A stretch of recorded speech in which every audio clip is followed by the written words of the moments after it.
Our job for question 9 is to solve each linear system. So we have three methods that we could possibly use, which are graphing, substitution, or elimination. Question A, we're going to graph since they provide me with that coordinate plane. So I'm going to graph each line, see the point where they intersect. That will be our solution. For the first line, I'm given y equals 1/2 x plus 4. So our y-intercept is positive 4. Our slope is 1/2, which means we go up 1, right 2. I can also go down 1, left 2. I'm going to draw a nice straight line in there just so that I can see accurately exactly where those two lines intersect. Moving on to the next line, they give me negative 3x minus 3. So I'm going to start with my y-intercept of negative 3. For this graph, I can't go down 3, right 1, so I'm going to go up 3, left 1. And I can already see that point where the two lines intersect. Our answer to these types of problems is an ordered pair where they intersect. So our answer, negative 2, 3. So when I go through and do the other two problems, I'm looking for an ordered pair as well. So taking a look at letter B, this one is set up for elimination because we have everything stacked on top of each other. So if they're stacked like this with x's, y's, and numbers, that's a good one to do elimination on.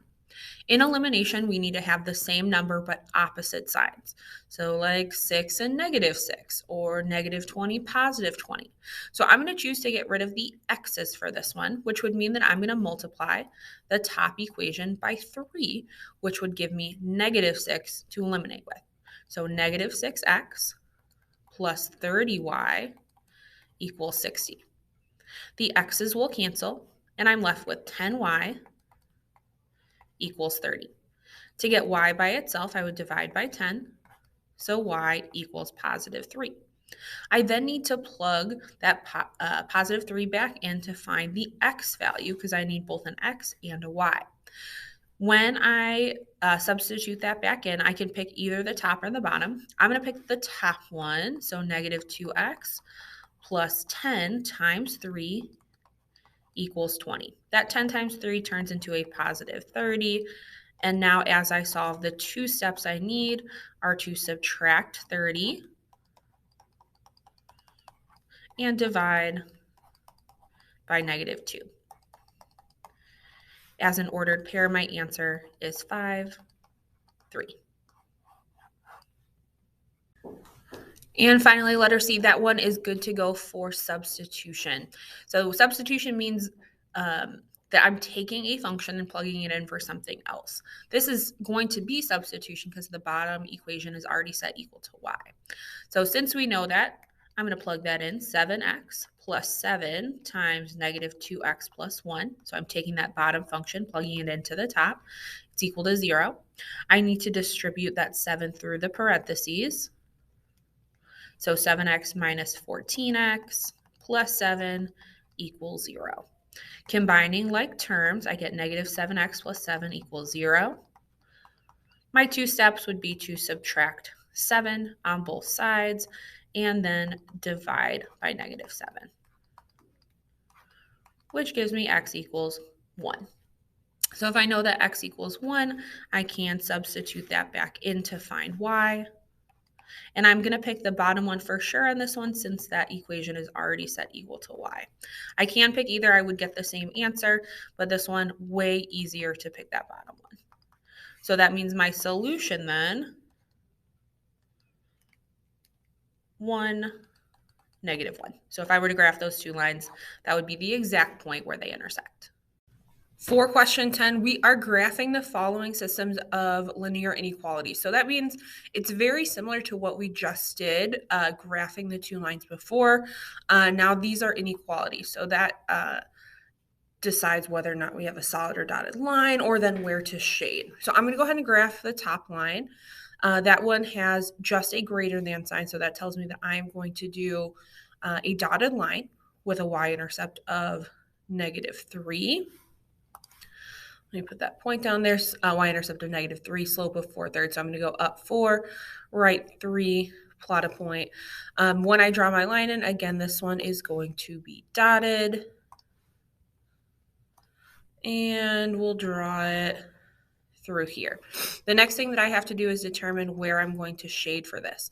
So if I plug in a 0 for y, a 0 for x, I'm going to ask myself, is that a true statement? So I'm going to see if 0 is greater than -3.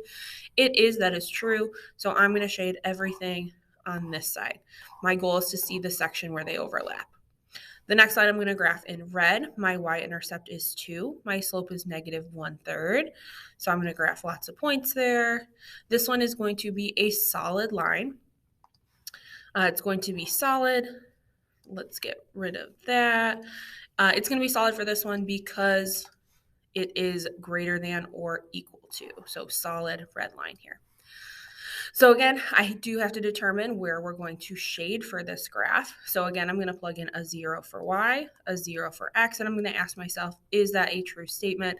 This one, it is not true. 0 is not bigger than 2, so I'm going to shade on the opposite side of the test point. So my solution set is that section of overlap. Graph B is going to work very similarly. The first one is y is greater than or equal to 2x minus 3.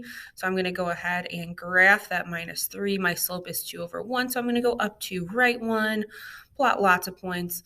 This one is going to be a solid line because we have that greater than or equal than sign. So I'm going to go ahead and draw in my solid green line here. And then we're going to work on the shading part. So with the shading part, again, I'm plugging in 0 for y, 0 for x. That's a test point that we can use almost all the time unless our line goes through 0, 0. So we're going to ask ourselves, is 0 greater than or equal to -3? That is true, so I'm going to shade on the same side of the test point. Now I'm going to move on to my other line. My y-intercept is 3. My slope is -1. This one, we're going to use a dotted line to go ahead and draw in that inequality. So let's get a blue dotted line in here. And again, we're going to go ahead and determine our shading. So now when we go to plug in 0 for y, 0 for x, we're going to see if that is a true statement. And this one, it is true. So I'm going to shade on the same side of the test point. And again, the solution is that section where they overlap.